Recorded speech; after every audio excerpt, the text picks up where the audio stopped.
दुनिया का वह खतरनाक जगह जहां से शहीदों का शव भी नहीं मिलता।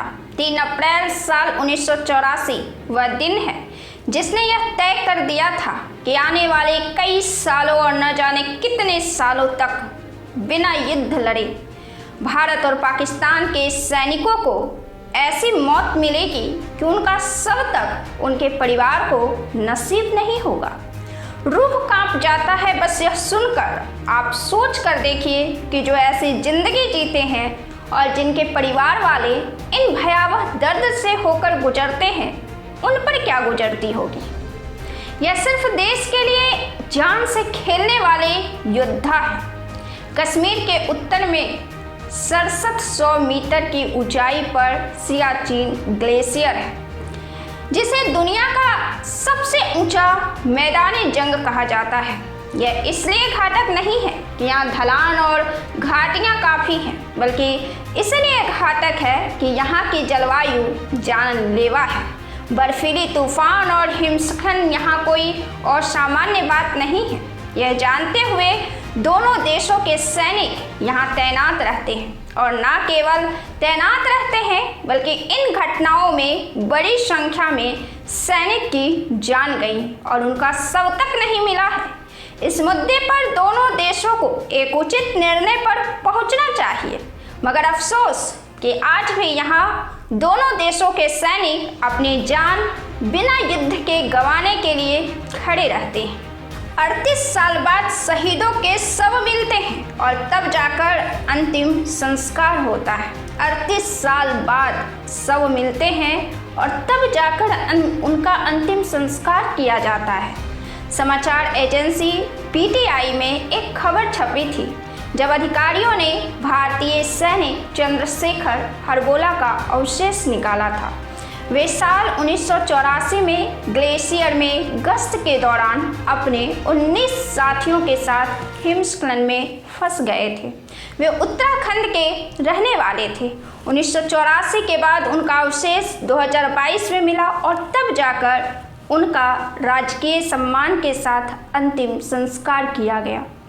टाइम्स ऑफ इंडिया में छपे एक रिपोर्ट के मुताबिक उनका नाम शुरू में गश्ती टीम में शामिल नहीं था, लेकिन एक सैनिक के बीमार पड़ने के बाद उनका नाम शामिल किया गया था और वे देश के लिए शहीद हो गए।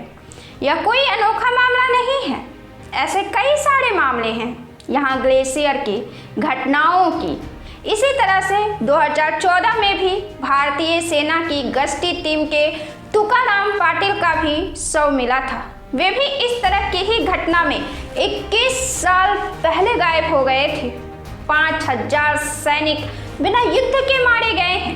आंकड़ा जानकर आपके पैर तले से जमीन खिसक जाएगी। 2017 तक भारत और पाकिस्तान दोनों देशों ने यह माना कि 38 साल पहले जो युद्ध हुआ था, तब से लेकर 2017 तक 2500 सैनिक मारे गए हैं। 2500 सैनिक मतलब 2500 परिवार के सैनिक के छोटे छोटे मासूम बच्चे, जिन्हें हक था अपने पिता के प्यार का, लेकिन अनजाने में ही सही देश प्रेम और देश के कर्तव्य में उन मासूम बच्चों ने अपने हक के प्यार को देश पर लुटा दिया।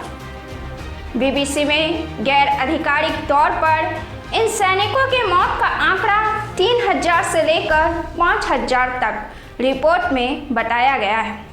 लेकिन अफसोस कि 1984 में जो युद्ध हुआ वह आज 2026 तक बरकरार है। आज भी अब भी सैनिक वहां अपनी जान से खेल रहे हैं। इस इलाके में जो सैनिक मारे गए थे उनकी वजह बेहद कठिन भौगोलिक इलाके और जलवायु थी। इनमें से 70% की मौत इसी वजह से हुई थी। लिहाजा 2003 में भारत और पाकिस्तान ने यहाँ युद्ध विराम का समझौता किया। इस समझौते की वजह से अब तक यहाँ दोनों देशों की सेनाओं के बीच कोई लड़ाई नहीं हुई है। यहाँ सैनिकों का सबसे बड़ा दुश्मन मौसम है।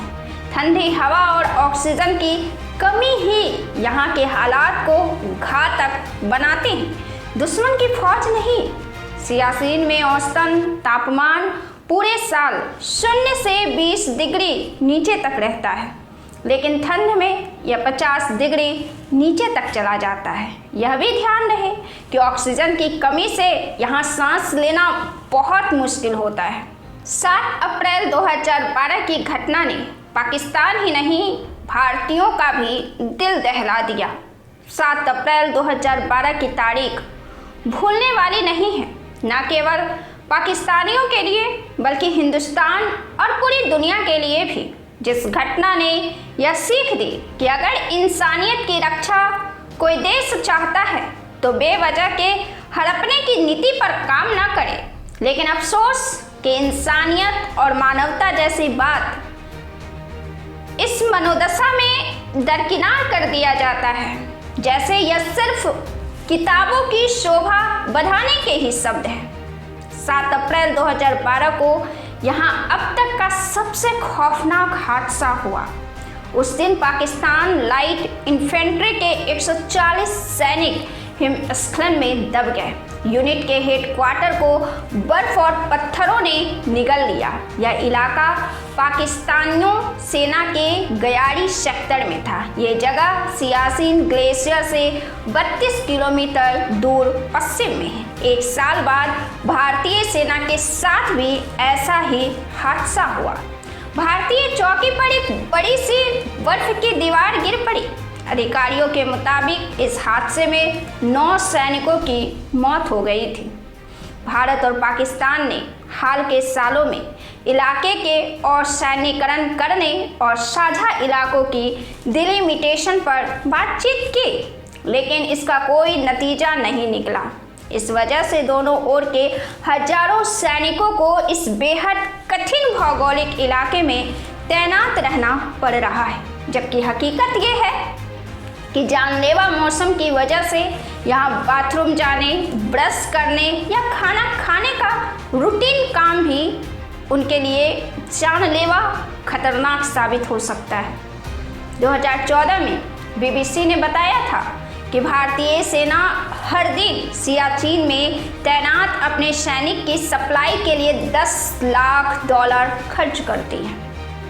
अप्रैल 1984 में भारतीय सेना ने यहाँ ऑपरेशन मेघदूत चलाकर सियाचिन ग्लेशियर को अपने नियंत्रण में ले लिया था। पाकिस्तान ने 1970 के दशक में इस पर कब्जा करने की कोशिश की थी। पाकिस्तानी सेना ने तब से कई बार यहाँ भारतीय सेना से यह जगह छीनने की कोशिश की, लेकिन उसे नाकामी ही हाथ लगी।